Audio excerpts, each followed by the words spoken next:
Basta ver as notícias, conversas no bar, para ver que estamos numa crescente discussão sobre os direitos de grupos minoritários no Brasil. E o polêmico casamento gay, por exemplo, está longe de ser a única bandeira. Para falar disso, nós temos o primeiro convidado em 2013 do nosso Saia Justa, o deputado federal Jean Willis, que tem levantado muitas questões consideradas verdadeiras saias justas.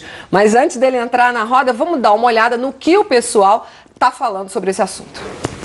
Em relação ao casamento gay, eu não concordo. Eu sou contra. Casamento gay, sou totalmente a favor. Eu não tenho nada contra. Não tenho nada contra.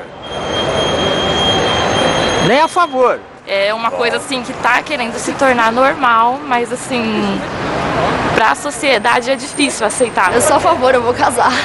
Sou totalmente a favor do casamento homossexual. Eu acho que o amor é em primeiro lugar. Eu sou totalmente neutra quanto a isso. Desde que a pessoa seja feliz, não importa com quem esteja casada. Pra você construir uma família, pra você ter filhos, é o homem e a mulher, não tem como ser o homem e o homem. Como é que você vai ter preconceito de uma coisa que você não conhece e não vive? A democracia é a vontade da maioria, não das minorias. Para a sociedade ainda é estranho expor assim duas pessoas do mesmo sexo assumindo uma relação.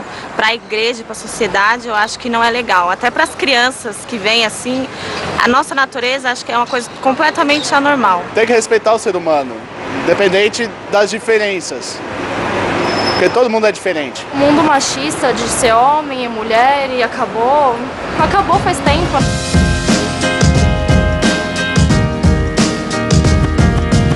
Você dá todos os direitos que um casal heterossexual tem para um casal homossexual, acho que seria bastante justo. As pessoas têm que ter o mesmo direito da previdência, do convênio médico. A questão de adoção de filho, você poder ajudar o filho, ter direito à guarda. Mas o direito pode ser resolvido mediante um simples contrato. É um contrato de união estável, homoafetiva, com direitos e obrigações e fidelidade recíproca. Acabou. Querer exigir que a sociedade aceite, a sociedade não aceita tudo, cada um tem o seu jeito de ser. Talvez alguns casais heterossexuais vão ter um atraso um pouquinho mais para casar, vão ter que esperar um pouquinho mais porque vai ter mais gente. Todas essas mudanças são emergenciais para que outros casais não precisem demorar a entrar na justiça por um direito que já deveria estar adquirido, já deveria estar na lei. Nossa, eu adoro o povo fala. A gente tem o contato daquelas moças louras? Produção? Qual exatamente? O endereço, assim, daquelas... Não, mas o cara, o tempo do cara. Eu não tenho nada a favor. Mas não tem contra. Mas você sabe que geralmente quando as pessoas falam que não tem nada a favor, não tem contra, porque tem contra. São contra. Né? Me chamou a atenção, vou fazer dois comentários ali que eu acho que é fundamental. Um é esse senhor que disse que não tem nada a favor nem contra e que argumenta que uma democracia é a vontade da maioria. Não é. É o respeito a todos. Tem dois princípios que compõem uma democracia, né? Constituem a democracia. O princípio da soberania, que é, de fato, o povo, né? A democracia é o governo do povo, pelo povo, para o povo. E o outro princípio que equilibra esse é o princípio da liberdade individual. Então, o que pode proteger as minorias da ditadura das maiorias é exatamente você respeitar as liberdades individuais. Senão então, primeiro, a gente estava por aí linchando claro, as pessoas. É por isso que a gente nem pode ter plebiscito, por exemplo. Não, para essas questões não. Se tivesse um plebiscito no Brasil sobre a pena de morte, venceria. A pena de morte, a gente já teria mandado um vídeo de desarmamento. Porque a maioria é acometida por paixões. O segundo argumento é da menina ali, da menina loura, que ela diz... A sociedade não é obrigada a aceitar. Isso. E cada um tem um jeitinho, e ela dá um objetivo para a família que me irrita, assim, que é a ideia de que... Só homem e mulher pode formar a família. Constitui família. Então, ela precisa se atualizar, entender que o conceito da família hoje, entendida que é chamada, o direito chama de família eudemônica, é uma família fundada no afeto, né? No projeto de vida... Eudemônica? Mas tem o demônio. O termo é ruim, né? Gostei do termo, não. Mas é esse Esses termo. Gregos, hein? Mas explica. Ou eudemonista. São dois termos, ou eudemônico ou eudemonista. As pessoas usam os dois. Mas é essa família cujo núcleo é o afeto, sabe? O núcleo, o afeto. Então, é com base nesse entendimento da família que a Constituição Cidadã de 88 assimila que as uniões estáveis homoafetivas hoje podem ser reconhecidas pela justiça. Mas me espanta, é a falta de respeito pelo outro. Não é possível que cada um de nós, incluindo essa menina, não querendo me apegar, mas eu me apeguei, não tenha um amigo gay. um conhecido. Mas eu acho que gay. mesmo tendo amigo gay, elas têm essa cabeça, porque é uma coisa enraizada. Eu até tenho um amigo gay, né? Não, olha só, elas têm amigo gay, mas é tipo assim, eu tenho um amigo gay, Clássico do mas elas são preconceito. padrões enraizados, eles nascem nessa cultura, é uma cultura muito enraizada. E quase sempre as pessoas não se questionam sobre isso. É isso aí que você está falando. É tão arraigado que naturalizou. Mas, então, Jean, ela não... por que é tão ameaçador? Por que as pessoas falam que as famílias vão acabar? O mundo está super populado. Eu acho que deviam fazer uma lei para proibir o casamento heterossexual. Não, eu também acho. Eu também acho. Chega. Por que as famílias se sentem tão... Eu tô brincando, gente. É evidente que eu tô brincando. Assim. Eu não tenho nada contra... Eu tenho tudo a favor do amor das pessoas que se amam, quiserem se unir. Tem que ter o respeito para cada um fazer o que quiser. Claro. Mas por que quem casa, os heterossexuais que se casam... Por que os gays ameaçam tanto? Por que esse é... Na verdade, é fruto daquilo que a gente já vinha falando. São preconceitos arraigados e talvez uma falta de disposição das pessoas de questionarem o mundo à volta, de perceberem que a família mudou.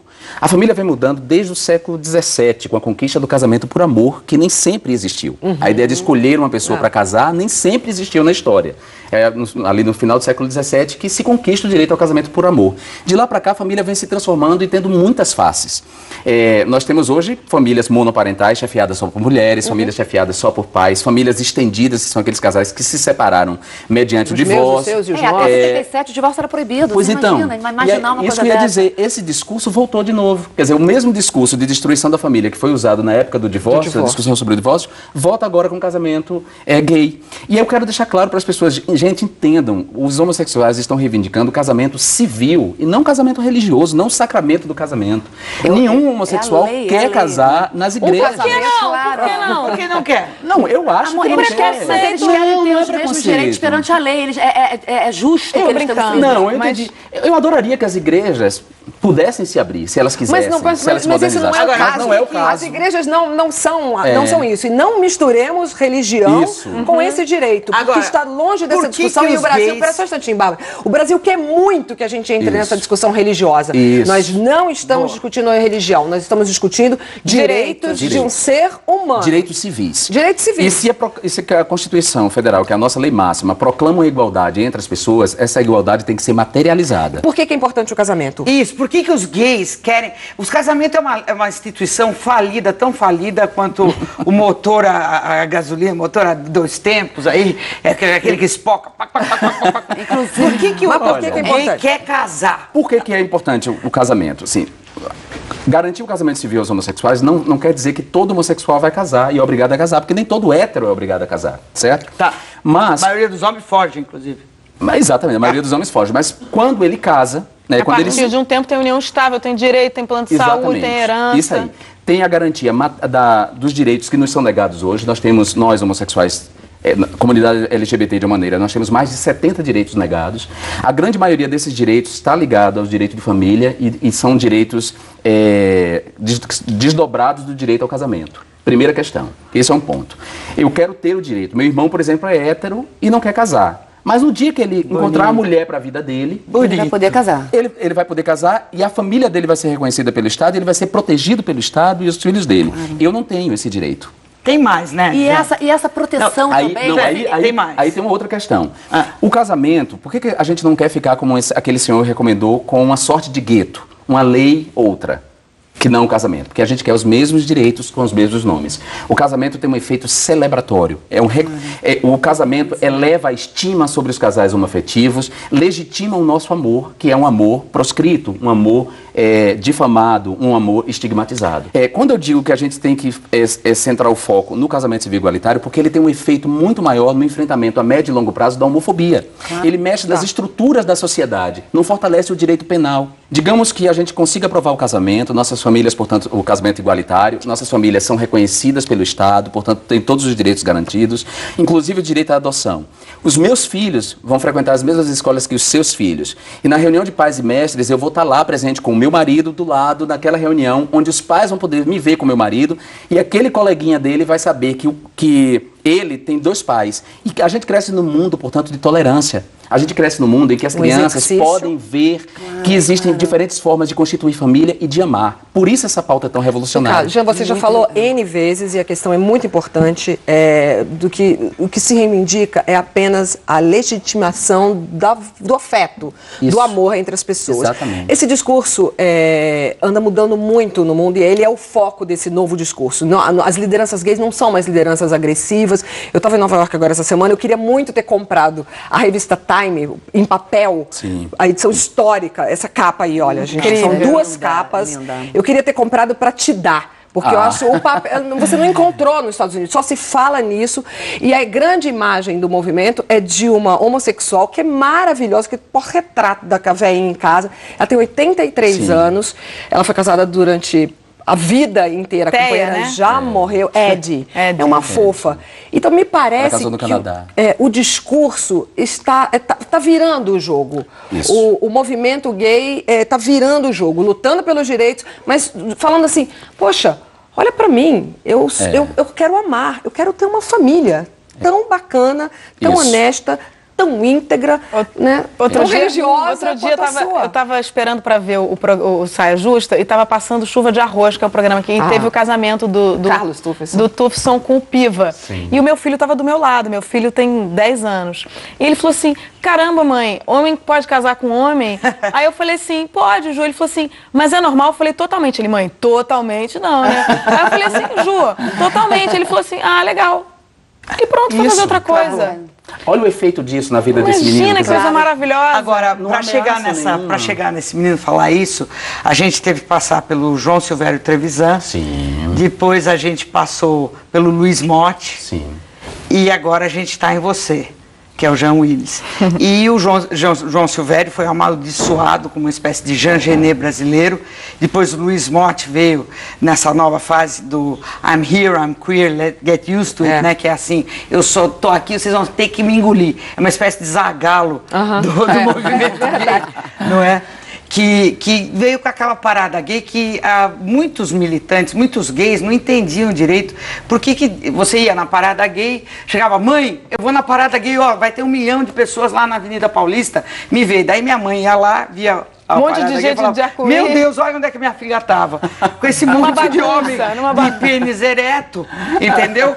Isso aqui é uma Sodoma e Gomorra, o que ela foi fazer na Avenida Paulista. Então, explica por que agora, qual é esse novo passo da militância gay? Porque você é chamado de Satanás lá em Brasília. Né? Tem um tal de Marco Feliciano, eu não sei quem é. Gente, quem é esse mesmo? Aquele, tem o tal de Jorge Cajuru, Silas Malafaia. Gente, nunca ouvi falar. No mundo inteiro o movimento gay mudou a sua pauta. No Brasil ainda tem uma resistência. Aqui no Brasil a gente pode falar em movimentos gay, no plural, né? São diferentes movimentos. Existe um movimento que ainda resiste aí na pauta da criminalização, achando que esse é o caminho, em vez de aderir mais amplamente a essa luta pelo casamento civil igualitário. Eu acho que é próprio do movimento amadurecer, a gente passar por diferentes fases. A gente passou por uma fase, primeiro, de proclamar a existência. Nós existimos, e aí foi fundamental o papel de João Silvério Trevisan, o papel de Motti, de Aguinaldo Silva, de toda a galera que fez o Lampião da Esquina, que é o primeiro jornal homossexual brasileiro, o Lampião da Esquina, o Aguinaldo fez. Né? Essa galera foi muito importante, todos os militantes que vieram, todo mundo construiu esse momento. Nós fizemos conquistas, a nova geração pode usufruir dessas conquistas.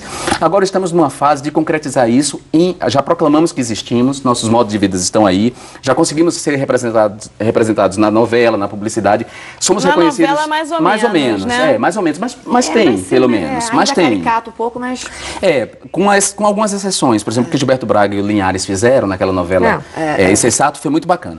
Mas já somos vistos como nicho de mercado, chegou agora a fase da segurança jurídica. E a segurança jurídica vai vir através do casamento igualitário, quer dizer... Já estamos no Congresso. Já estamos no Congresso. Bem representado. Aliás, por isso que eu sou tão demonizado. Por isso que essas campanhas difamatórias todas. Porque a gente deu um salto de ser objeto de discurso político para se tornar sujeito do discurso. Uma vez que eu cheguei lá. Explica isso um pouco melhor. É melhor. Eu não preciso que ninguém fale por mim. Para além, é muito importante o que a Marta Suplicy fez, de introduzir essa pauta na agenda política. Ela fez isso. É verdade, mas a Marta é uma mulher hétero falando em nome dos gays. Agora sou eu falando em nome dos gays de uma experiência que é minha, que eu tenho na pele. Ou seja, o estigma eu vivi. Eu não estou falando de uma coisa que eu faço ideia. Então, e talvez por isso eu abrace com tanta coragem e enfrente tanto aqueles casos. Por que a Dilma não fala da gente? Essa resposta, peraí, eu vou até anotar o que está devendo. Essa resposta, se existem países onde as leis estão mais, já entraram em vigor e são bacanas, para a gente ter como exemplo. E Joelma, pelo amor de Deus. Mas antes... Joelma, tá ligado? Pois é. Antes disso, a gente fez uma enquete no nosso site sobre o casamento gay e 81% das pessoas que estão com saia justa são a favor contra 19% que é contra. Por que a Dilma não se pronuncia a respeito disso? Eu acho estranho, acho que a Dilma está refém dessas forças conservadoras que compõem o governo dela, né? O governo dela é um governo de coalizão, com uma coligação partidária muito ampla, com conservadores e inclusive com fundamentalistas religiosos nessa base. Ela é refém. Agora, eu acho estranho no momento em que líderes como Mujica, como François Hollande, como Barack Obama se pronunciaram. Cristina Kirchner, que usou isso como mote de campanha, mulher, vizinha da Argentina, que aprovou o casamento igualitário. É lá um dos países que existe uma lei... Existe o casamento regulamentado. Quer dizer, o país da América Latina... Que outros países da América Latina tem? Só esse, por enquanto. Só a Argentina. E o Uruguai vai aprovar agora, nesse mês de maio, junho, o Uruguai vai aprovar. A gente está muito defasado? Acho que a gente está defasado. A gente começou essa discussão agora, é bacana. Eu acho que a gente cresce nessa discussão, porque também já os tribunais de justiça de alguns estados brasileiros já legalizaram o casamento. E a tendência é essa, né? Que outros tribunais de justiça comecem a legalizar, criando um clima de segurança jurídica, levando casais a se mudarem de um estado para o outro para se casar. E isso vai, de alguma maneira, obrigar o Congresso a se pronunciar, porque o Congresso vai deixar que o Judiciário faça isso. Quando não deve ser o Judiciário que deve tratar dessa questão. Agora o Judiciário, porque o Congresso é tão imobilizado que o Judiciário está avançando. Mas a gente vê que nos Estados Unidos eles estão conversando, a Corte Suprema Americana está conversando na mesma hora que a gente, a sua comissão, e em várias coisas a gente está decidindo, a gente decidiu a PEC agora das domésticas, coisa que nos Estados Unidos e na Europa já tem essas leis há muitos anos, inclusive até com seguros, com coisas muito mais avançadas do que aqui. Em relação aos gays, a gente está defasado de quanto, você diria, em relação aos Estados Unidos? Estamos muito defasados. O que, uns 20 anos? É por aí. Sabe por quê? Primeiro porque nos Estados Unidos, assim, o movimento LGBT lá, ele tem capilaridade, em primeiro lugar, ele tem capilaridade, ele consegue eleger pessoas para o Congresso Nacional. A gente não tem essa capilaridade, o movimento, eu faço sempre uma distinção entre o movimento LGBT, que é organizado politicamente, e a grande comunidade LGBT que existe na sua dispersão. A gente precisa despertar politicamente, e eu acho que nesse sentido, não só a comunidade LGBT que despertar, mas a classe média de uma maneira geral. A gente até estava conversando sobre isso, assim, onde foi que eu pisquei que o fundamentalismo religioso está tomando conta da política do Brasil? A classe média. Como é que eles se aliaram, todos os vilões se aliaram? A gente não percebeu. Porque a gente não percebeu. Os caras votam as coisas contra a ecologia. Os jornalistas. Eles se reúnem na calada da noite. Quais são os desafios, né? Quais são os desafios, as dificuldades, né? Para o Estado laico se fortalecer num país tão religioso? Eu acho que algumas populações invisíveis que o Estado negligenciou viraram terreno para esses fundamentalistas. A população carcerária, os pobres em geral. Isso é uma coisa, os isso a gente sabia. Isso a gente via. Então, com isso eles cresceram como essa força. Fragilidade. Quer dizer, que o Estado negou a essas pessoas e que era obrigação do Estado fazer. Exatamente. Eles vieram traficante, então. A igreja está aberta. Eu não gosto de fazer essa comparação para não pesar, porque as igrejas elas têm um papel importante. Eu acho que as igrejas têm sim, e a gente não pode tratar todos os evangélicos da mesma maneira. Eu estou falando do crescimento do fundamentalismo, desse que faz essa leitura do mundo estreita, que distorce, né? Uma leitura estreita mesmo, que não contempla o contraditório, não contempla a pluralidade da vida. Ou interpreta também a Bíblia de uma forma... Sim, distorce. Mas não aceita exatamente porque interpreta a pé da lei. Uma pessoa popular como... Desculpa, só uma pessoa como a Joelma, né? Que tem um público imenso. A gente tá louco pra falar mal da Joelma. É uma rebolete. Se você não sabe, pula essa parte. A Joelma é uma cantora de uma banda chamada Calypso, que é do Pará. Que tem um valor interessante, assim, porque a Joelma é um bem simbólico, digamos assim, um bem cultural simbólico da periferia do país, que ganhou mainstream, eu sempre gostei do Calypso nessa perspectiva. Mas a Joelma, ela perdeu a chance de ficar calada, porque ela tem um público gay enorme, ela se veste de uma maneira sensual que beira a vulgaridade. A Joelma já recorreu a muitas cirurgias plásticas para ficar de acordo com aquilo que ela imaginou para si, E ela não quer dar o direito das pessoas serem como são, defendendo, por exemplo, cura para a homossexualidade. Ela defende cura, mas e o Estado do Pará precisando de uma voz forte como a Joelma para as questões muito importantes que eles têm lá, como o tráfico sexual infantil. Pois é, mas Gilberto Gil tem uma frase ótima daquela música dele. Ele diz gente estúpida, gente hipócrita. Porque é o que eu posso dizer dessa mulher. Mas quem deveria estar assinando essa lista aí para tirar os mais radicais da comissão? Porque a Comissão de Direitos Humanos e de Minorias, né? Me parece que ali não é uma questão de minoria, não tem... Deveria ter membros de minorias ali naquela ou comissão. pelo menos... Quem deveria de gente sábia e relevante, os mais, sei lá, idealistas da sociedade, deveria assinar aquela lista que ainda não assinou? Eu gostaria de ver a Academia Brasileira de Letras. Eu gostaria que os imortais da Academia Brasileira de Letras dessem um sentido para aquela instituição e participassem do debate político. E viessem a público defender a laicidade do Estado, defender a cultura. Porque quando um fundamentalista toma a Comissão de Direitos Humanos e me demoniza com campanhas difamatórias e caluniosas como vêm sendo feitas... Eles dizem que você fala coisas que você não falou. Mentindo deliberadamente. E as pessoas nesse país compartilhando, porque tem gente que vê que aquilo é uma mentira, que está claro que aquilo é grotesco, na sua maneira. Mas usa. Mas usa, por quê? Porque ela não quer ver um homossexual no lugar de sujeito. Direitos humanos engloba. Quem está debaixo desse guarda-chuva? É um guarda-chuva amplo, né? Nós temos aí os direitos da infância, os direitos sociais e políticos e econômicos são direitos humanos também. O direito à saúde, o direito ao trabalho, o direito à moradia, o direito à educação de qualidade, tudo isso é direito humano. Mas quando a gente... A PEC das empregadas domésticas? É direito humano. Foi pensado também na perspectiva do direito humano. Quer dizer, garantir não só os direitos trabalhistas dessas mulheres, mas condições dignas de trabalho e uma valorização social do trabalho das empregadas domésticas através da PEC é uma questão de direito humano. Isso foi muito revolucionário, né? Eu achei assim, realmente a segunda Lei Áurea brasileira. Eu acho que vai ser uma confusão agora, mas a longo prazo, gente, a médio prazo. A médio prazo. Também acho. E o mercado vai se adaptar a isso também, porque a mulher daqui a pouco vai chegar no trabalho e vai falar, olha, preciso ir embora para casa mais cedo, porque a partir de 5 horas não tem empregada. Gente, fundo de garantia. Então o mercado vai também ter que se ajustar. Não, a gente vai ter que se ajustar e é isso mesmo. Temos que nos ajustar.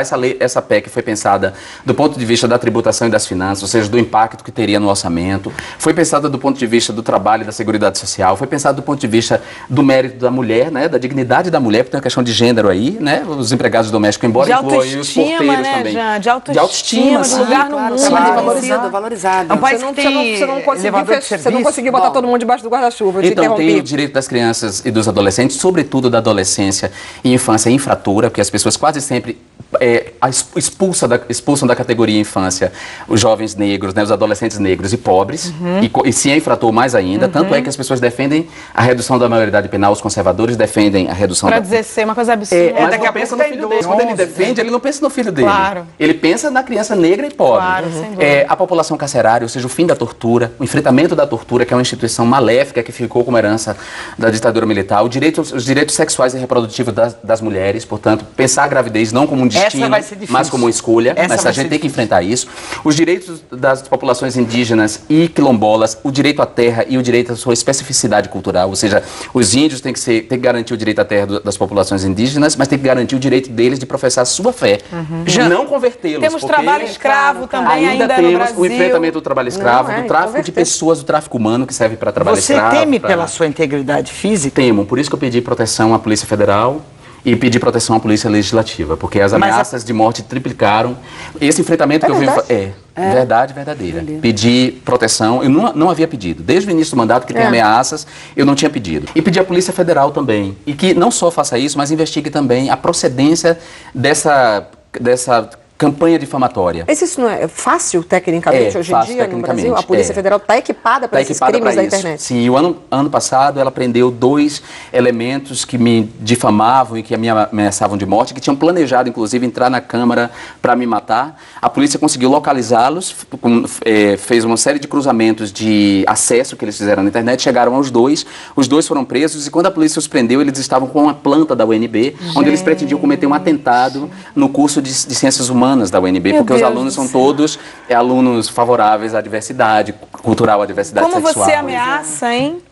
Por que eles têm tanto medo? Eles não se garantem? Não se garantem. E sou eu do lado de cá, né? Porque os meus pares lá, por mais que eles sejam companheiros de muitas lutas, eles também se acovardam na hora de enfrentar essas forças conservadoras, porque eles temem serem demonizados na próxima eleição. Jean, mega obrigada Obrigado. por que você está fazendo pelo esse país, pelos nossos filhos, Obrigado. pelos filhos dos nossos filhos, porque a hora de mudar já tinha passado. É muito difícil o seu trabalho, mas conte com a gente, porque foi aquilo que eu falei lá no começo, assim, me espanta. Continue com essa viadagem toda. Continue com essa viadagem. Não se preocupe que eu não vou perder lá. Então, meninas, obrigado por mim, foi uma honra. Obrigada a você. Obrigada. Missão cumprida aqui. Obrigado, meninas. Assim, orgulho. a Maria e a Mônica participaram da campanha do casamento civil igualitário. Gente, eu quero falar uma coisa, eu e a Mônica, me dá um beijinho.